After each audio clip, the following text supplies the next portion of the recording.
Welcome to the Dove House. I'm your host, Uncle Trey. We are back at it live. Today is Wednesday, October 8th, 2025. We are live for today as we prepare for a big week next week. We will be on location. The Dove House will be on location next week, so we're not going to find out more details then. But anyway, we are here now today, and we are live, and we are ready to get rocking and rolling today. Let's see. Let me pull my calendar back up. I don't know why I closed it. But today is Wednesday Culture Check. So Wednesday Culture Check. Yeah. So we'll talk about it before we get into the details of the news and stuff today. I want to go ahead and first talk about some things that's happening in our culture today that I don't like, and and I'll give my fix to it. All right, so currently, just something that basically I saw this morning as I woke up and woke up, did my prayers and everything, and I went on ahead to get ready to start my day. So I started to look for news and everything that I can present today. So one of the first posts I saw was one of the first things I saw was someone replying to a post that I made. Well, it's not even a post; it was a comment to a post. Excuse me, and it was basically talking about the ICE and federal agents here in Lake County area, Chicago, Illinois, the northern suburbs of Chicago and Lake County. That's what we were mainly talking about. And I was sitting there saying how this is a disaster for our country. If this is what we're supporting, then you come back. Oh, I said, oh, people voted for. It's sad to see that people voted for Trump, knowing that Kamala was a better choice. Then he was like, well, who were you supposed to vote for? This, that, and the other. And I'm just sitting there looking at it like, who are we supposed to vote for? You're supposed to vote for Kamala. That's who you're supposed to vote for. You weren't supposed to vote for no Trump. You voted for Trump. And now look at the mess we're in. But some people still think it's good. So for me, my choice, my thing, and I say is it's just sickening to see that see black people still supporting Trump when it's true, and you can clearly see that he is coming after us eventually. That's what it feels like right now. Is easier for them to go after Hispanics and try to get them out because they got something that they can really push to get them out of there. They can try to push that, oh, they're here illegally mess, but they can't really do that with us. So they have to come up with something. So they're trying to find a way. They're trying to see if they can get this to work with them. They may not can send us anywhere, but they're going to try to put us in quote unquote our place. You just wait. It's coming. It's coming. So, but that's my thing. If my situation, if you wanna vote for Trump and live that way, the way Trump is trying to force us to live, then you need to go ahead and move to North Korea or move to Russia or something instead of staying here. Let us be. Let us be. If you wanna live like that, nobody's stopping you. You can go to plenty of countries that there's plenty of countries that live like that are very restrictive like that. You can go live there and deal with them. But let us alone. Let us alone, and let us live our life and be comfortable. Yeah. So we're not going to dwell on that much longer. But that's our Wednesday culture check. Is that I really, really, really would wish that we could be in a position to where I really wish we could be in a position to where people were really and truly loving on each other instead of this fighting and trying to force people to live the way that you think they should live. I'm sorry. I'm not one that's going to sit here and be all up for you know, the gay marriage, gay people and stuff like that. But why live it life? I'm a straight man, so it's what they do is not going to affect me. So I don't understand why people want to stop anybody else from living their life. Hey, I say let people live the life that they want to live, and I got full support for them if they want to live their life that way. I can't sit here and turn them back. I don't like what they. I don't like it. To me, it's a sin. It's all a sin. But we're supposed to hate the sin, not the person. So I still love on the person, even though they may be gay or may be transgender. But that's okay. Love on them anyway. They're still people. They're still people. They still have feelings. That's not my position to judge them on what they should be doing. So what do? I accept them and love on them. So that's just all you have to do. They ain't. I I had experience where one did try to come on to me, but that was like, like 25 years ago, long time ago. But nobody else has done anything like that, and I believe me, I'm not scared of it because it ain't no matter who tries, it ain't going down. So and plus they like you and I, they know when it's time. So if I when I was single, my single days, I didn't try to talk to females who I knew weren't going to be interested in me. I went to the ones that I felt were going to have some interest. So it's the same thing with them. They're not just because you are a man, they're gonna automatically want you. No, no, no. Come on now. Just get off that fear of that mess and start accepting people. And then once you start accepting people, get off this hate and trying to tell people how they're supposed to live their lives.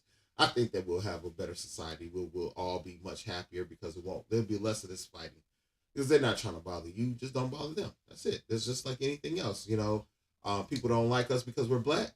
Don't bother me and I won't bother you. That's just plain and simple. I'm not trying to come bother, rob you or harm you or anything. I just want to go about life and go to work and come home and do my job and, take care of my family just like you. I don't want to harm you or stop you from hurt you taking care of your family. But that is okay. That's the end of my rant for right now. So let's go ahead and get into the news for the day. The news for the day. Okay, so some national news from overnight. As you can see, the VA disability program fraud. VA disability program frauds exposed. Okay, give me 1 second. I'm trying to look through something over here really quick. Okay, there we go. All right. We get some little bit of volume. Okay.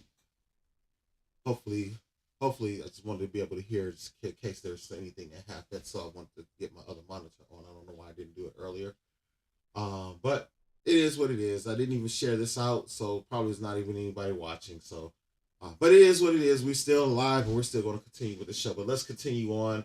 So, an investigation found that the VA's multi-billion-dollar disability program has become a target for fraudsters, with some veterans allegedly faking conditions like blindness or paralysis to receive up to $1 million in benefits. Now, this is from the Washington Post. I don't think we'll be able to see it because they want you to pay for their articles. And to me, if you got to pay for it, it's not worth reading. I'm sorry, if it's news, present the news. And I know they got to make money, but do get ads like everybody else. Okay, just get ads. Just get ads. Just get ads like everybody else. So okay, yeah. I mean, but yeah, we've seen this. This happens. But why they have to show the black person doing it? Because I know black people aren't the only ones doing it. But yeah, I definitely feel like people have done this. And it's just I can't. I'm not going to judge them. I'm not going to judge them because it's not my place to judge. So see, look, that's why. No, that's why I don't mess with the Washington Post because you can't even read their stories without a subscription. Go get you some advertisers. I gotta make sure that my assistant doesn't give me any articles that I have to pay for. But anyway, so there's growing healthcare devastation for American families. A new report was unveiled detailing the looming healthcare devastation for American families, with a quote from an official expressing their fear of dying due to the crisis. The article titled Bernie Sanders Unveils a Report on Healthcare Devastation Looming for American Families. Let's see if we can see this article. This looks like a good one to take a look at. Human rights defenders decry pop-ups. All right, human rights defenders decry unspeakable suffering in Gaza as genocide enters its third year. Trump destroys another guardrail of democracy. It's inspectors general. Yeah, that's what he wants to do. He's trying to get rid of all of this stuff because he wants to be able to run this country as a dictator. But like I said, we got to get out there and do what we need to do with our votes to stop this mess. I'm sorry. I don't care who doesn't like it, but it is what it is. So let's go to this story here. This is the one that I wanted to see. I know Gaza and everything is a big story, and I feel bad for those people, but I don't know much about it. So my reporting is coming from things that I know. I'm not going to report on things that I about, because I can't really talk on now. Maybe I'll tell you this is what's happening, and then you can go then turn around and go do the research on your own. But that's what it is. What it is. So let's see. All right. So I'm terrified I'll die. Bernie Sanders unveils a report on healthcare devastation looming for American families. I live in fear of whether or not I will be able to afford my life-saving treatment, one woman told Sanders' office. As the federal government shutdown continued on Tuesday, Bernie Sanders released a report documenting Americans' fear about the impact of Republicans' healthcare policies will have on them in the upcoming months if changes being demanded by the Democrats are not implemented. So they don't want to implement it. They want to do what they want to do. They're trying to force us into their way because what they're trying to do is they don't want to. It feels like what they're trying to do is they don't want to approve the healthcare bill, the healthcare subsidies right now because they want to try to do something different. And instead of just trying to show us what it is and let us vote on it, they're going to tell us what's best for us instead of us saying, "Hey, we like it or not." Because I remember when the ACA was coming along. I didn't, at that time frame. Yes, I was in benefits, but my focus. I was not in a good spot with a good person. So at that time frame, my brain was on so many other things that was happening in life that were more important at that time frame because I was trying to deal with my family and save my family at the time frame. But I didn't really get a real full feel of what was everything was happening. But I do remember being able to. I do remember it coming to us and being asked questions. I remember. I remember getting a lot of surveys and things as that was being pulled together, and then next thing you know, the ACA came out. So people that try to say that it's not working, guess what? It helped me. Back in 2012, I lost my job, and I was still young in diabetes. The ACA helped me. So don't come. If it wasn't for the ACA, there's no way I would have been able to afford to get any of the medical treatments that I needed early on. Because yeah. It was bad. So let's just keep on moving. So the report begins by discussing the impacts of the Republican passed cuts to Medicaid in the One Beautiful Bill Act that passed earlier this year. I call it the Big Ugly Bill. There's nothing pretty in it. There's nothing beautiful in it. It is ugly. It is gutting us American citizens. We're getting the bad treatment, but yet Argentina gets bailed out so they can deliver China cheaper goods than what they could have got anywhere else now, and our farmers are suffering. So yeah, so make it make sense. I don't know, but anyway, it's got the subsidies for the Affordable Care Act are expiring as well at the end of this year. So it will really have an impact on Americans' ability to access health care. So starting this month, Americans are going to get a letter from their insurance companies telling them that their premiums will double on average. Sanders explains that in the reports forward, unless we reverse course, the Republican budget will throw 15 million Americans off Medicaid and the Affordable Care Act. What is the reasoning for this? Why can't anybody give a good, solid explanation that doesn't involve greed and what they feel like what the government should do and shouldn't do? I'm sorry, other countries are thriving and have universal health care, and we're the ones struggling still. It doesn't make sense that we have that Republicans want to constantly push this way of living that just doesn't work. It has never worked, and they still trying to push it. I don't know. This is my thoughts on it. So a Texas woman named Bobby, who is currently being treated for lung cancer, told Sanders' office that she won't be able to afford to keep up her insurance if the ACA enhanced credits are not renewed. As a Florida woman named Hyatt said that she expects to suffer from painful migraines if she gets priced out of being able to afford insurance. Yeah, so I mean, it's just like people are, this is what y'all voted for. You look at the states, Texas, a woman from Texas, a woman from Florida. I know not everybody in those states voted for Trump, but those states overwhelmingly voted for him. So this is what we have to suffer through because they want everybody to be able to afford stuff when not everybody has a fair chance to make money. So they saw the field being leveled, and people are, more people are becoming well off or rich or whatever you want to call it. People are becoming better able to take care of themselves, and it's like this administration hates that. They want to stop that. They want to stop the trend. Just like look at one of the first things that Trump wanted to say before I heard him talk about people who work from home. He wanted to try to stop the people from working from home. There's no explanation for that. I know working with. I've worked from home since 2013, and when I worked from home, I worked a lot harder than I did in the office. When I was in the office, I might have went somewhere and hid in the bathroom for about 10-15 minutes just to get a break from everything and everybody. But I'm working from home. I have to force myself to take a break. I have to force myself to get up because I'm working. I'm in a better environment. I can concentrate. I don't have nobody coming up tapping me on my shoulder. If they send me a message and have a question, they can send me an instant message, but I can ignore that for a few minutes until I get to a spot where I can look up and answer their question. And that way my work has been better because it's being done uninterrupted. So don't tell me about who works better and where and what they're gonna do. I don't be sitting here. Yeah, there was times that I would stop and maybe put a load of laundry in, but you got to also remember that my work time was at 8 o'clock. I was supposed to start at 8 o'clock on this last job I had. I was supposed to start at 8 o'clock, but oftentimes I would start at 7. Oftentimes I would work through my lunch. Oftentimes I would stay late and work until 7, 6, 7, 8, 9 o'clock sometimes. And then what ended up happening when it was time for budget cuts, I got cut anyway. So it didn't matter. All that hard work I put in gave them free work just to get a thank you. They wouldn't even offer me severance.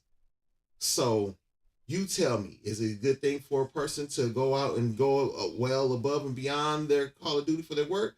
I'm gonna tell you, you're goofy if you do. You're goofy if you do because it's not going to get recognized. You're going as soon as it's a decision made, they're going to be ready to push you out. So just make your choices the way you have. I know that's maybe I may have gone way off the topic, but hey, it is what it is. This is the Uncle Trey Talks, and this is what we do. All right, so let's keep going. If my healthcare costs will go up, I won't be able to have health insurance at all. I'm a widow with 3 children. I work 48 hours a week. I suffer from migraines. My health insurance was covering the $1,040 per month for my medication. I won't be able to get my medication any longer and will suffer. Um, Chloe, a woman from Texas, just laid out how much any further increase in insurance would upend her entire family. We struggle so much financially to make. I'm sorry. We struggle we struggle so much financially, but yet make too much money to receive any type of SNAP or any other government assistance. Same here. Same with my family. We did everything we could, but it was a struggle. It's been a struggle. But no, because you make this salary, you don't qualify for it. But life gets in the way. But guess what? We still made it. We're still making it. We're still doing it. So we're gonna find a way. That's just the difference because we've gone through it as Black people. We've gone through this a lot longer than others. So we know how to work and get around the system. Didn't have SNAP, found a way to get around and get around and get food and do things and still be able to feed my family without SNAP benefits. So um, I've had it once in my life, and that was more of a panic. I didn't really need it at that time, but it was a panic. I was moving here from Georgia and was trying to find a job, and I didn't find one yet. And so I went and I applied. I got granted 1 month. I was supposed to come back and let them know that hey, I got that I need to I didn't find a job, so I need to re up it. But I didn't. It was only like $170. It wasn't like it was some big $500. It was $170, and I got a job. The following week, I got a job. So I didn't go back to renegotiate it. So I only got that 1 month. I didn't need it anymore because I had a job. But then later on, when I did lose my job, I just wanted to get health insurance just for a short period so I could get to the doctor because I have diabetes. And guess what? They denied me and said I didn't qualify for it. I didn't want any money. I didn't want stamps. I just wanted to get my medicine and be able to see a doctor. That was it.